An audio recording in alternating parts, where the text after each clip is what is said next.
नमस्कार, मैं हूं हरबंस एस नागोकर और मेरे पास जो शख्सियत है आप हैं सरदार हरबंस सिंह जी, नेशनल कॉन्फ्रेंस के पूर्व मंत्री, ट्रांसपोर्टर और एक बहुत बड़े सामाजिक कार्यकर्ता। आप बाबा कौम शेख अब्दुल्ला के भी बहुत नजदीकी रहे, डॉक्टर फारूक अब्दुल्ला के भी और डॉक्टर फारूक अब्दुल्ला के बेटे के भी। आप मंत्री भी रहे, लेजिस्लेटिव काउंसिल में डिप्टी चेयरमैन भी रहे। जानना चाहूंगा वो अनुभव कैसा था कुल मिलाकर। देखिए जी, जो वक्त गुजरा है ना, बहुत अच्छा वक्त। वो हम समझते हैं कि आज तो मैं ये सोचता कई दफ़ा कि युग ही बदल गया है, हालात बदल गए हैं, समझते नहीं कि कहाँ से शुरू करेंगे, कहाँ ख़त्म है और होगा क्या, ये भी अभी तक हमें कोई समझ नहीं आई।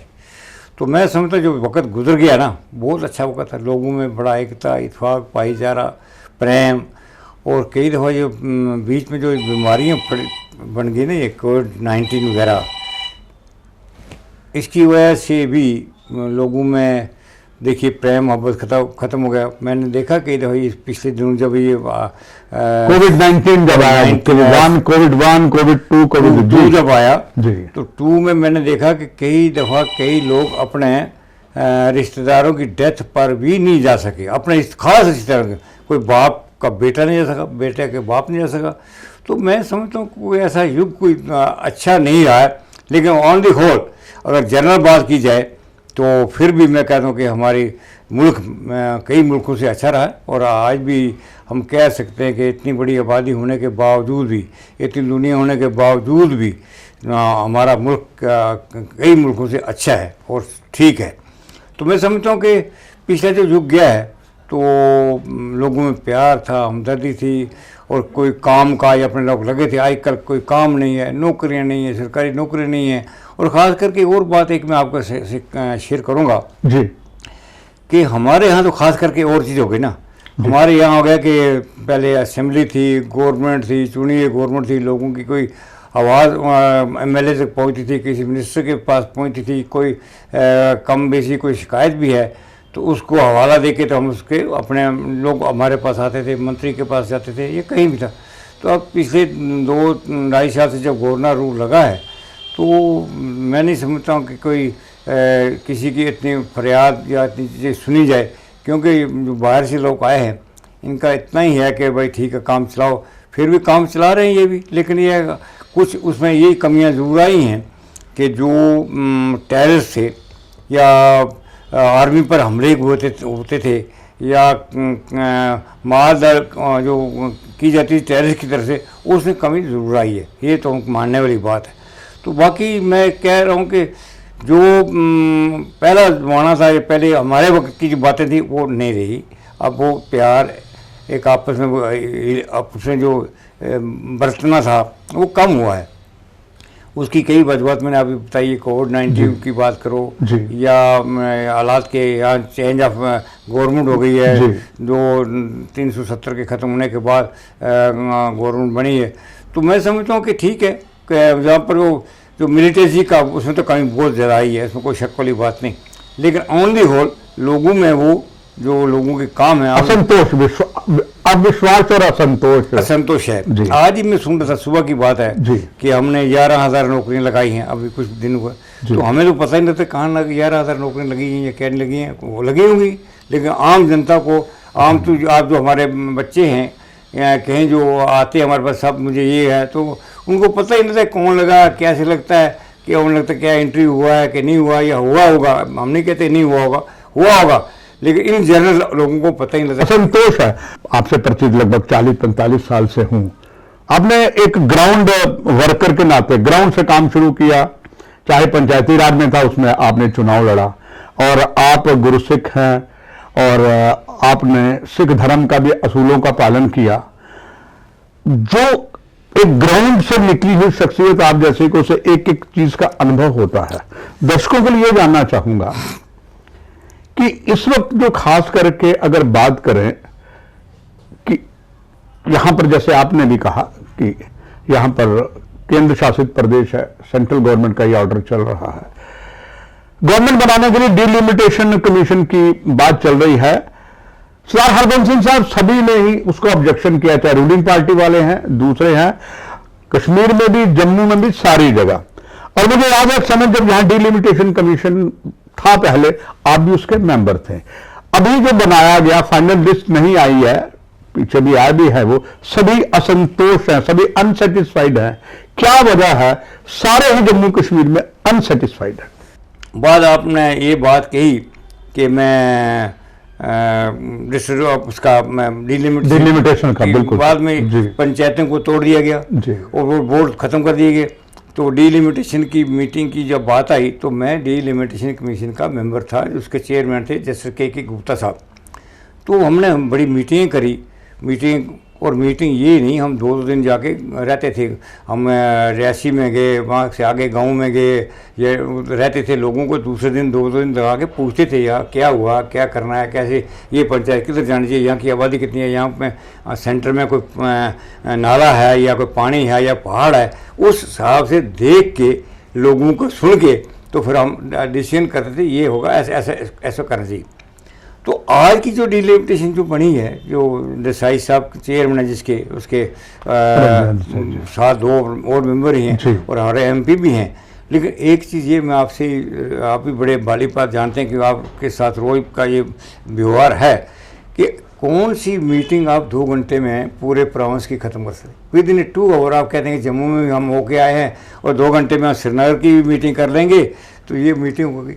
तो ये बात कहाँ की आप 2 घंटे में आप प्रोनाउंस कर देंगे हमने ये किया। तो हमने लगाई 1.5 साल मीटिंग करने में, हर डिस्ट्रिक्ट में गए, हर तहसील में गए थे।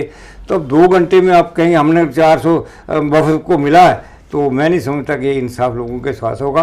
और लोगों के साथ जो हम रिपोर्टें सुनते हैं या आई हैं, उससे भी जाहिर होता है कि डिलिमिटेशन कमीशन जो जानबदार नहीं है।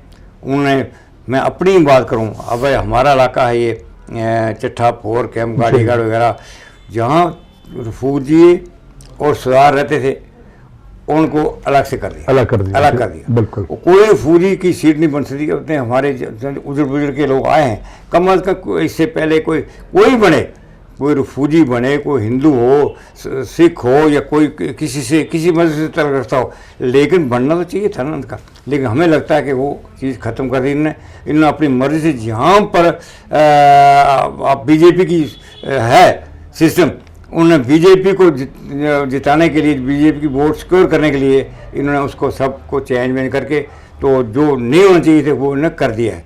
तो मैं समझता हूँ कि डिलिमिटेशन कमीशन की जो सही मायने थे वो ठीक तरीके से नहीं निभाए गए और ना ही उन पर सही मायने से अमल करना चाहिए थे। क्योंकि डिलिमिटेशन कमीशन रोज नहीं होती है, ये 10-15 साल के बाद, इस सवा तो कोई 24 साल के बाद हुआ है, तो ये रोज नहीं हो सकती। लेकिन मैंने देखा, बस अब मैं आपको ये बताऊं कि आरसपुरा या ये इलाका था, वो आरसपुरा, सुचेतगढ़, विजयपुर पहले था ओपन, बिल्कुल सबको रिजर्व कर दिया। आरसपुरा था रिजर्व जी सर। अब फिर आधा आरसपुरा फिर रिजर्व, और इसमें हम कह नहीं सकते क्योंकि हमारा कुछ सुनाई नहीं है, सेंटर में भी हमारी सुनाई नहीं है, यहाँ तो हमारी सुनाई है ही नहीं है, कोई क्या करते हैं क्या नहीं करते हैं। तो जी जहाँ तक डिलिमिटेशन की बात है कि डिलिमिटेशन की वजह से मैं तो पर्सनली, क्योंकि मैं as a member of delimitation रहा हूँ, मैं पूरा जानता हूँ कि डिलिमिटेशन की क्या हदूद हैं, क्या करना चाहिए था, किस तरफ फैसला करना चाहिए था। तो वो नहीं हुआ, नहीं हुआ। सर हरबंस सिंह साहब, सबको लग रहा है कि ऑल इज नॉट वेल। आप एक सिख परिवार से हैं, सिखों का आपने प्रतिनिधित्व किया है, चाहे डिस्ट्रिक्ट गुरुद्वारा प्रबंधक कमेटी है, हर जगह शिक्षाविद भी हैं। आपने यहाँ जो हमारे कुछ कॉलेज हैं उसके आप बीएड के प्रधान भी हैं, बहुत अच्छा उसको भी आगे बढ़ा रहे हैं। दर्शकों के लिए जानना चाहूंगा कि जिस तरीके से यहाँ पर पंजाबी के साथ सरकार ने सौतेला मां का व्यवहार किया, हाल ही में डोगरी तक या कश्मीरी तक को इन्होंने दे दिया ऑफिशियल दर्जा, पंजाबी को नहीं दिया, जबकि जग जाहिर है कि पंजाबी जम्मू कश्मीर के और लद्दाख में भी हर जगह बोली जाती है। उधर पूरे देश में हरबंस सिंह से जो आप जानते हैं, आनंद मैरिज एक्ट जो है, सिख बच्ची को जो शादी है उसे आनंद मैरिज एक्ट के पहले ही माना जाता है, हिंदू एक्ट नहीं लगता। और उन बच्चियों को दिक्कत होती है, कभी कानून की अड़चन आ रहा है फॉरेन में, तो अगर वो कहते हैं हिंदू मैरिज एक्ट में हुए हैं तो वो वैलिड ही नहीं है। हिंदू मैरिज में आनंद मैरिज एक्ट है, वो भी नहीं यहाँ लगा। कुछ और सिख जगत की मांगे थी, बाबा बंदा सिंह बहादुर का स्टैचू लगाना, रिप्रेजेंटेशन देनी। कश्मीरी पंडित तो कहते हैं कि हमारे लिए एक सीट दी जाए, अगर दी जाए तो यहां वेस्ट पाकिस्तान के गुलाम कश्मीर के, जिसे पीओके कहते हैं, मीरपुर हैं, उनके लिए कुछ नहीं किया गया।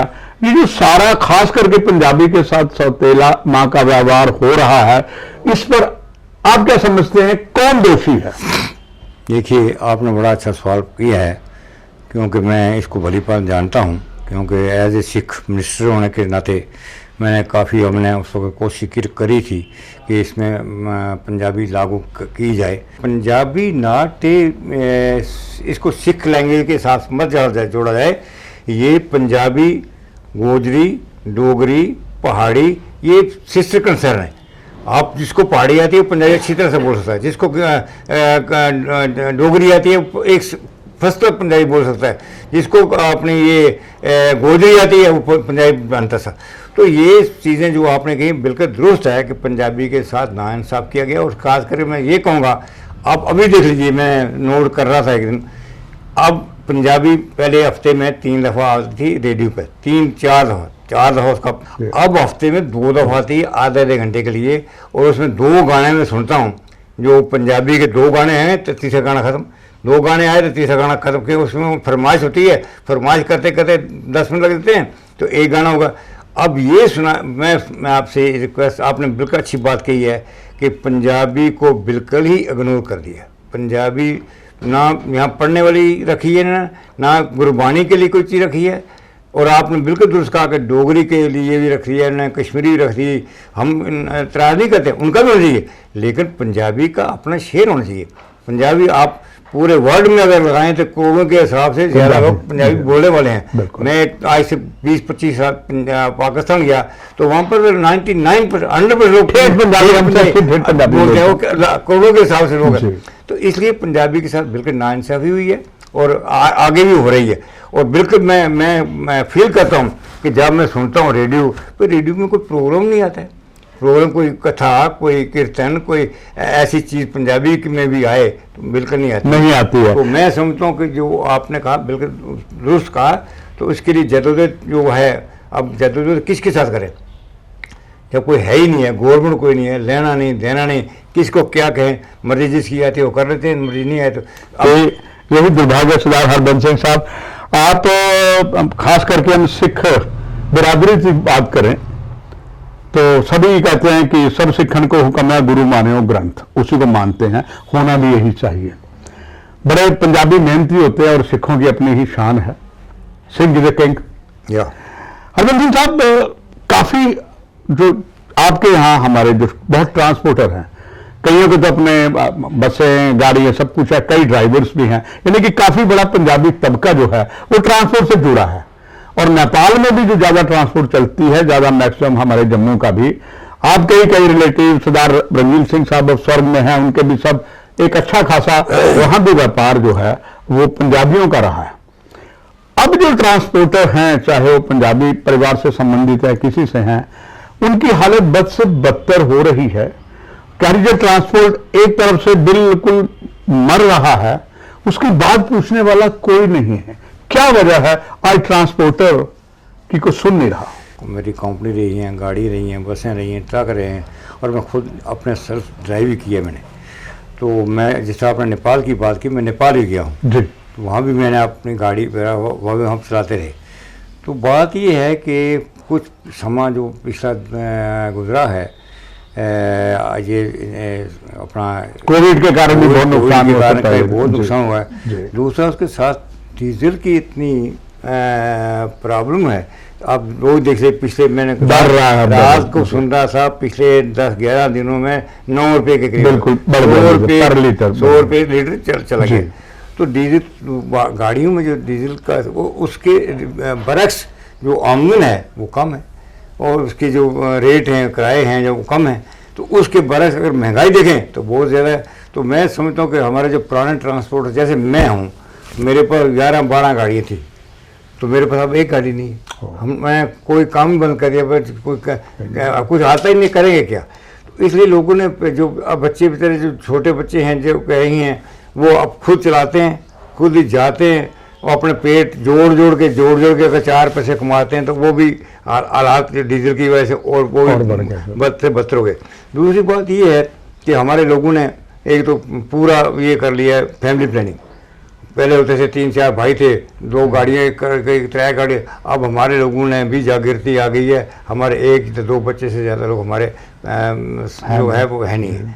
तो इसलिए वो भी एक चीज़ है कि लोगों दंड पड़ा ने उसमें। ट्रांसपोर्ट के काम को ही छोड़ दिया, और ड्यू टू दिस कि हमारी जो आमदनी नहीं है, जब आमदनी नहीं है तो क्या करेंगे। आप लोग देखिए, अब मैं अपने गांव की बात करूं चट्ठे में, जी। तो मेरे मोहल्ले के 52 बच्चे, 52 के करीब छोटे छोटे बच्चे जो 12वीं पास की है वो कनाडा ऑस्ट्रेलिया चले गए बेचारे। वहाँ पर कौन सा, वहाँ जाके पता नहीं बेचारे क्या किस हालत में वो रहते हैं, किस हालत में वो मेहनत कर रहे हैं। जो तो आपके जो बाहर लोग जाते हैं उनको पता होगा वहाँ जाके बिल्कुल। उसकी हालत क्या है। लेकिन बदकिस्मती से लगाओ या किसी हिसाब से बच्चे चले गए बाहर, उनकी ज़िंदगी क्या है। माँ बाप घर पर हैं, माँ बाप बीमार रहना कोई रास्ता है, तो बड़ी बुरी हालत में सिख कम्युनिटी की जो हालत है, क्योंकि और कोई काम हम जानते नहीं थे, नौकरियां यहाँ है नहीं। तो बदकिस्मती रही है हमारे लोगों की, हमें पूरा इंसाफ नहीं मिला। बल्कि ये भी हो सकता था जिस तरह के बाहर की आपने कश्मीरी भाइयों की बात की, हमें खुशी है उनको 2 वोट दिया, हमें क्या फ़र्क पड़ता है। उनके अगर मिलता है, पैसा मिलता है, चलो उनकी बसर गुजरा अच्छा गुजरता है। लेकिन हमारे लोगों के साथ नाइंसाफ़ी रही है, हमें कुछ नहीं मिला। आपको आप ही रिफ्यूजी हैं, तो मुझे पता है कि जब शुरू जो हमारे लोग आए, हमें एक 100 रुपये मिला। आपने जैसे दिल के तार दशकों के लिए छेड़ा भी, हाल ही में एक कश्मीर में जो कश्मीरी पंडितों की माइग्रेशन हुई, उस पर एक फिल्म बनी जिसे कश्मीर फाइल नाम के, बड़ी मशहूर हुई है।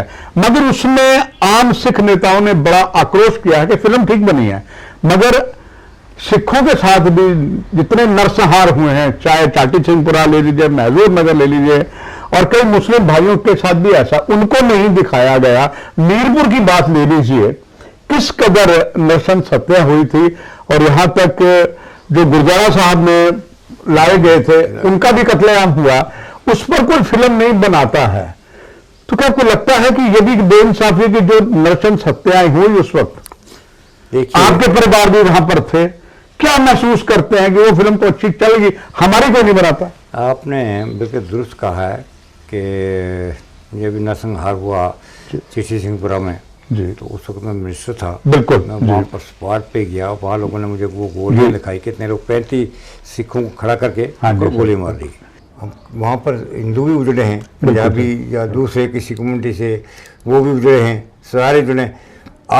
मैंने देखा कि कश्मीरी पंडितों के लिए आप महाराष्ट्र में पूरे आपके लिए काजू में आपके लिए सीटें रिजर्व हैं, और ऐसी जगह सब रिजर्व हैं। अब आपको जो रिलीफ है वो भी चूना कर दिया गया हुआ है। तो जो हमारे लोग वहाँ से उजड़ के आए, कश्मीर से, आज की बात कर रहा हूँ, 2 साल पहले की बात कर रहा हूँ, उनको वो चीज़ फैसिलिटी नहीं दी गई।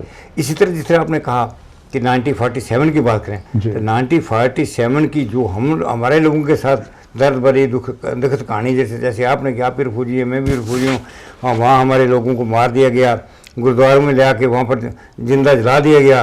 तो ये कहानी दर्द भरी कहानी है, जिसमें अगर उसको खोचा जाए तो स्वाय रोने के कुछ नहीं होगा। पर लोगों को पता लगेगा ना सरदार हरबंस सिंह साहब, आप जैसे जो शख्स से बात करते। आखिर में जानना चाहूंगा कि सरकार अब कह रही है कि डिस्ट्रिक्ट गुरुद्वारा प्रबंधक कमेटी के चुनाव करवाए जाएं, और चूंकि सिख धर्म जो है, हमारे बच्चे ज्यादातर जो है सिख धर्म से विमुख हो रहे हैं, उनके लिए, चूंकि सिखों के बारे कहा जाता है गुरुद्वारे बहुत हैं, कड़ा प्रसाद भी बड़ा मीठा होता है, मगर जो सिख धर्म का इतिहास है सरदार हरबंस सिंह साहब, वो आगे आ नहीं रहा।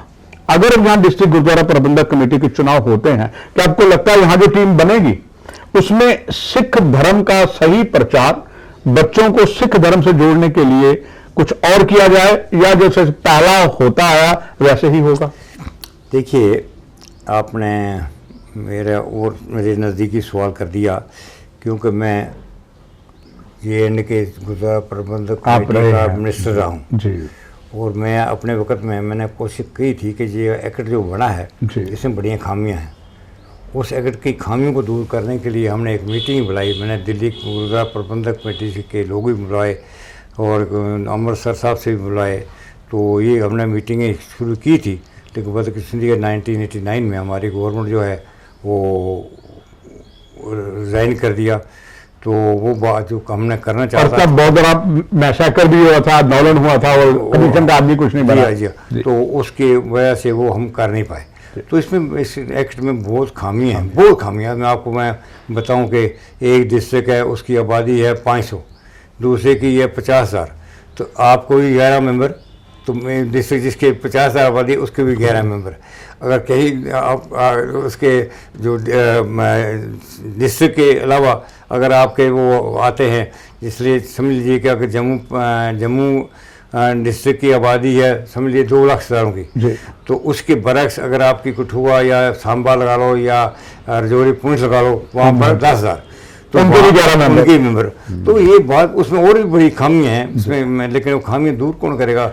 बदकिस्मती से जो हमारे गुजर गए हमारे पिछले दफ़ा मेंबर और उनकी डेथ हो गई पिछले बार, तो हम वो जो करना चाहते थे वो मसले कर नहीं पाए। तो मैं चाहूँगा अभी भी देख लीजिए, हर तीसरे दिन कोई नई आ जाती है गवर्नमेंट की तरफ से एक नोटिफिकेशन, जी अब ये मेंबर बनेंगे, परसों दूसरा मेंबर बनेगा, 11 की ये आ जाएगी परसों। ये बात नहीं। मैंने भी जब इलेक्शनें नहीं हो रही थी तो मैं as incharge of Gurdwara Prabandhak board, as incharge of administration minister of Gurdwara board, तो मैंने भी ये कमेटियाँ तोड़ दी थी, सब कमेटी को तोड़ दिया था एक ही फैसला करके, तो मैंने तोड़ दिया था। उसके बाद मैंने इनके लिए एडमिनिस्ट्रेटर मुकर किए डिस्ट्रिक्ट के लिए, और ऊपर उसमें बोर्ड बनाया और बोर्ड चलाता रहा सिस्टम। आज भी कभी कुछ होता है कभी कुछ होता है, और मैं पिछले 2 साल से देख रहा हूँ कुछ नहीं होने वाला, ना कोई होने वाला है ना करने वाला है। लेकिन आपने दुरुस्त कहा कि हमारे यहाँ खामियाँ हैं, जिस तरह सिख आनंद मैरी की आपने बात करी है, इस तरह और भी बातें बहुत हैं, जिससे समझ लीजिए कि पूरे मुल्क में आपका ये गुरुद्वारा बना जिसके तरलोचन सिंह जी चेयर मिनाइटी कमीशन, बिल्कुल, तो सिखों का जम्मू कश्मीर में कोई मिनाइटी कमीशन, कोई कमीशन कोशिश कीजिए। उससे होने से ये होता है कि कम से कम हमारी जो मसले मसाइल जो हैं वो हो जाते हैं। उसके वो सेंटर में जाते हैं, वहाँ पर चेयरमैन ऑल इंडिया मिनाइटी कमीशन का है, चाहे मुसलमान हो चाहे पारसी हो या सा हो, तो मिनाइटी की बात हो जाती है। इसलिए हमारी बात वहाँ भी सुनाई नहीं। और आपने ये कहा, एक बात आपने और कही बड़ी अच्छी गई थी अपने अभी गुरुद्वारा की बात जो की थी ना आपने, गुरुद्वारा साहब की बात कर रहा हूँ, गुरुद्वारा साहब की बात करी आपने, तो ये बदकिस्मती है कि हम इसको कर नहीं पाए। और हम कोशिश कर रहे हैं कि ये लोग हैं हमारे साथ जो इसमें इंटरेस्टेड हूँ, गुरुद्वारा इलेक्शन लड़ने चाहिए, तो लड़ने के बाद उसमें कुछ सुधार आना चाहिए। सुधार आएगा तो कुछ ना कुछ बनेगा। और बात ये दुरुस्त है कि अगर हमारी कमेटियाँ अच्छी होंगी, हमारे बोर्ड अच्छा होगा, वो गवर्नमेंट के साथ लड़ सकता है। कैसे दिया जाए, जो है इलेक्टेड मेंबर होते हैं ना, उनकी बॉडी होती है, तो वो अपने केस रख सकती है।